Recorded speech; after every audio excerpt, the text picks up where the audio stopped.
پیش خدمت ہے مکہ اردو کی جانب سے مکۃ المکرمہ مسجد الحرام کا خطبۃ المبارک اردو زبان میں۔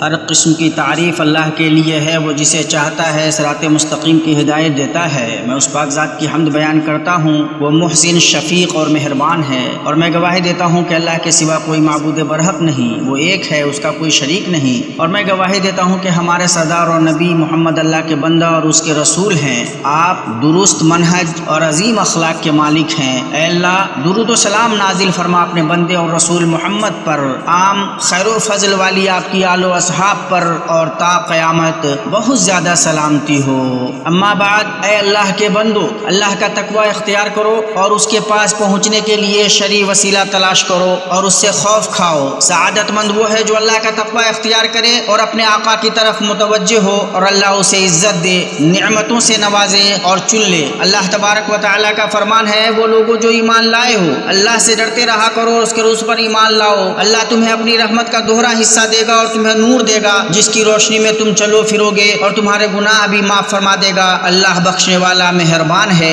مسلمانوں، اچھی طرح کام کرنے والوں کی تعریف، عمل کرنے والوں کی ستائش اور محنت کرنے والوں کی مدح قرآنی منہج، نبوی طریقہ اور تربیت کا راستہ ہے جس پر عقل مند چلتے ہیں، جس کے ذریعہ چنندہ مخلصین پہچانے جاتے ہیں، اور جسے وہ نیک و متقی لوگ مضبوط پکڑتے ہیں، جن کے سینے کینوں سے محفوظ ہوتے ہیں، جن کے نفس چھوٹی چھوٹی چیزوں سے بلند ہوتے ہیں، اور جن کے دل بغض و حسد سے پاک ہوتے ہیں۔ یہ صبح و شام اپنے رب کی کتاب کی تلاوت کرتے ہیں تو اس کے اندر صحابہ کرام کی ان کے اچھے اوصاف اور کریمانہ کارناموں کی وجہ سے بڑی اچھی تعریف پاتے ہیں۔ اللہ تبارک و تعالی کا فرمان ہے، محمد صلی اللہ علیہ وسلم اللہ کے رسول ہیں، اور جو لوگ ان کے ساتھ کافروں پر سخت ہیں، آپس میں رحم دل ہیں، تو انہیں دیکھے گا کہ رکوع اور سجدے کر رہے ہیں، اللہ تعالیٰ کے فضل اور رضامندی کی جستجو میں ہیں۔ ان کا نشان ان کے چہروں پر سجدوں کے اثر سے ہے۔ ان کی یہی مثال تورات میں ہے اور ان کی مثال انجیل میں ہے۔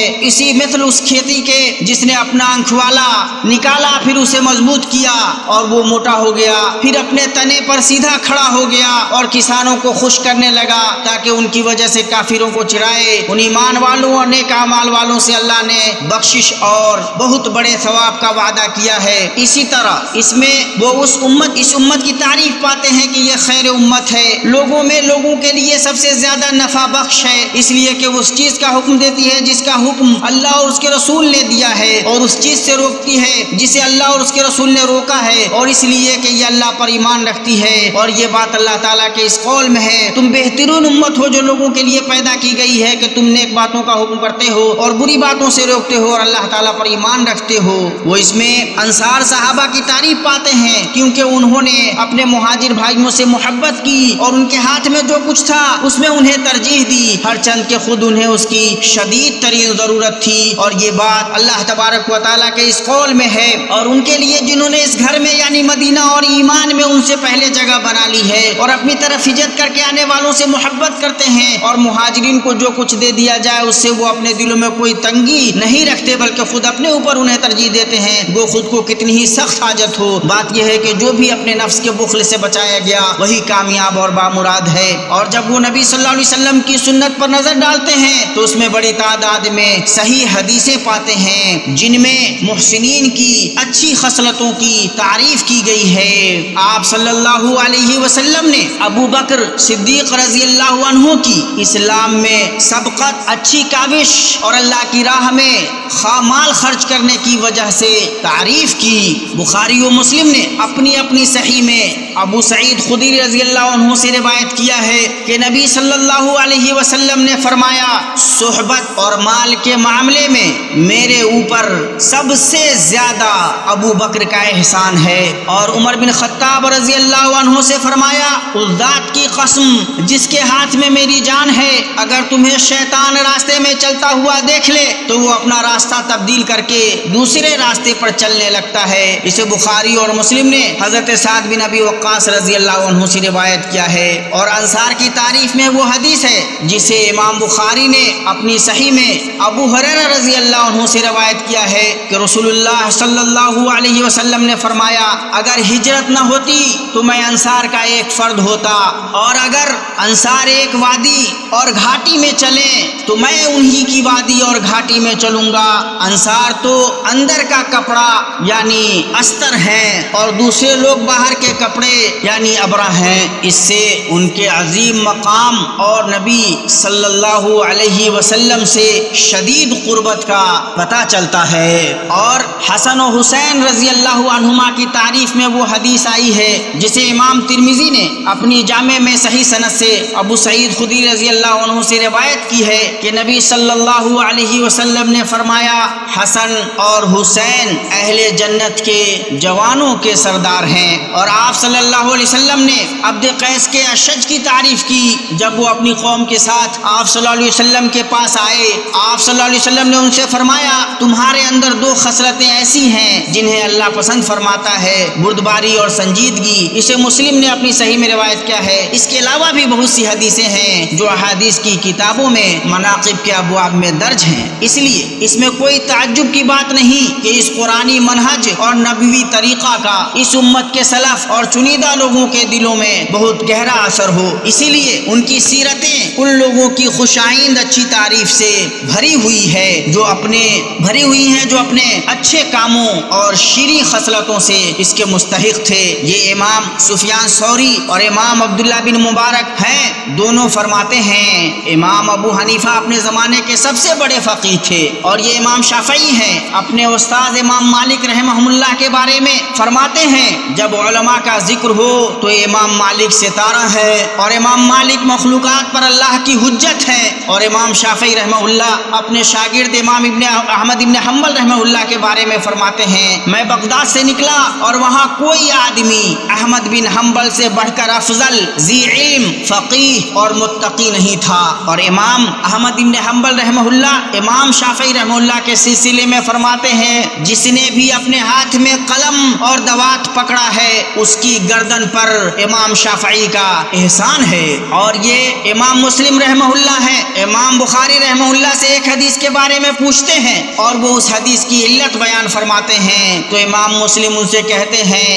اے استاد الاساتذہ اور حدیث کے علل کے ڈاکٹر، اللہ آپ کو باقی رکھے۔ اور یہی ہر زمانے اور ہر ملک میں اہل فضل اور علماء کی شان اور شیوا اور ماہر اہل علم کا منہج رہا ہے، یہاں تک کہ قیامت آ جائے۔ اللہ کے بندو، محسنین کی تعریف کرنے میں بہت سی حکمتیں اور عظیم فوائد ہیں، جیسے ان شریفانہ خصلتوں اور قابل تعریف کارناموں کی طرف نگاہوں کو متوجہ کرنا جنہیں انجام دینے والے تعریف کے مستحق ہوئے، اور جیسے ان صفات سے متصف لوگوں کی ہمت افزائی اور انہیں ان پر ثابت قدم رہنے پر ابھارنا، اور جیسے دوسرے ان لوگوں کو شوق دلا کر ہمتوں کو مہمیز دینا اور عزموں کو بیدار کرنا جو ان صفات سے متصف نہیں، کہ وہ بھی اچھا اسوہ اپنائیں اور اچھی طرح پیروی کریں، اور جیسے عدل کے تقاضوں پر عمل کرنا، کیونکہ عدل کا تقاضا ہے کہ جس طرح برائی کرنے والے کی برائی پر مذمت ہوگی، اسی طرح بھلائی کرنے والے کی بھلائی پر تعریف بھی ہوگی۔ اچھی بات یہی ہے کہ ہر آدمی اس اخلاق کو اپنائے اور اس زیور سے آراستہ ہو، اور اپنی بیوی بال بچوں کو اور جو بھی اس کے زیر سرپرستی ہیں انہیں اس کا عادی بنائے، اور یہ انتہائی درجے میں آسان ہے اس کے لیے جس کے لیے اللہ آسان کر دے اور جسے توفیق دے دے، کیونکہ یہ ایک اچھی بات ہی ہے اور ایک صدقہ ہے جو آدمی اپنے اوپر کرتا ہے اور اس پر اسے اجر سے نوازا جاتا ہے، جیسا کہ صحیح حدیث میں آیا ہے، اچھی بات صدقہ ہے یا پھر بھلائی کرنے والے کو اچھے بدلے کی دعا دینا ہے، اور یہ عبادت ہے جس پر دعا دینے والے کو ثواب ملتا ہے، جیسا کہ اس صحیح حدیث میں آیا ہے جسے ترمذی اور ابن ماجہ نے صحیح سند سے اپنی اپنی سنن میں نعمان بن بشیر رضی اللہ عنہ سے روایت کیا ہے کہ نبی صلی اللہ علیہ وسلم نے فرمایا، دعا ہی عبادت ہے۔ اللہ کے بندو، آدمی بھلائی کرنے والے کی بھلائی پر شکریہ ادا کرنے سے نفرت کر کے، اہل فضل کے اعتراف کو ناپسند کر کے اور انکار و تغافل کے اخلاق سے سوائے اس کے اور کچھ نہیں پائے گا کہ وہ اپنے آپ کو حسد کے عیب سے عیبدار کرے گا، چنیدہ لوگوں کے مقام سے خود کو گرا لے گا، بلندیوں تک پہنچنے سے پیچھے رہ جائے گا، ہر فضل کی طرف سبقت کرنے والوں اور ہر بھلائی کی طرف پیش قدمی کرنے والوں سے جا ملنے سے خود کو روک لے گا، اور اس کریمانہ اخلاق اور عظیم خصلت سے عام طور پر متصف اور آراستہ ہونے میں دوسرا عظیم اثر پایا جاتا ہے جو اس امت محمدیہ کی روشن تصویر کو نمایاں کرنے میں ظاہر ہوتا ہے، کیونکہ اس میں بھلائی کرنے والے کی بھلائی کا اعتراف ہے اور اس کی مدح و ثنا ہے، ہر چند کے وہ امت محمدیہ سے نہ ہو۔ اسی طرح برائی کرنے والے کی مذمت کی جائے گی، ہر چند کے وہ امتی کا فرد کیوں نہ ہو، کہ یہی تمام مخلوقات کے ساتھ عدل کا تقاضا ہے، اور اسی کا اللہ پاک نے اپنے اس قول میں حکم دیا ہے، اے ایمان والو تم اللہ کی خاطر حق پر قائم ہو جاؤ، راستی اور انصاف کے ساتھ گواہی دینے والے بن جاؤ، کسی قوم کی عداوت تمہیں خلاف عدل پر آمادہ نہ کر دے، عدل کیا کرو جو پرہیزگاری کے زیادہ قریب ہے، اور اللہ تعالیٰ سے ڈرتے رہو، یقین مانو کہ اللہ تعالیٰ تمہارے اعمال سے باخبر ہے۔ اللہ مجھے اور آپ کو اپنی کتاب کی ہدایت اور اپنے نبی صلی اللہ علیہ وسلم کی سنت سے فائدہ پہنچائے۔ میں اپنی یہ بات کہتا ہوں اور اللہ عظیم و جلیل سے اپنے لیے، آپ سب کے لیے اور بقیہ تمام مسلمانوں کے لیے ہر گناہ سے مغفرت طلب کرتا ہوں، بلا شبہ وہ بہت بخشنے والا ہے۔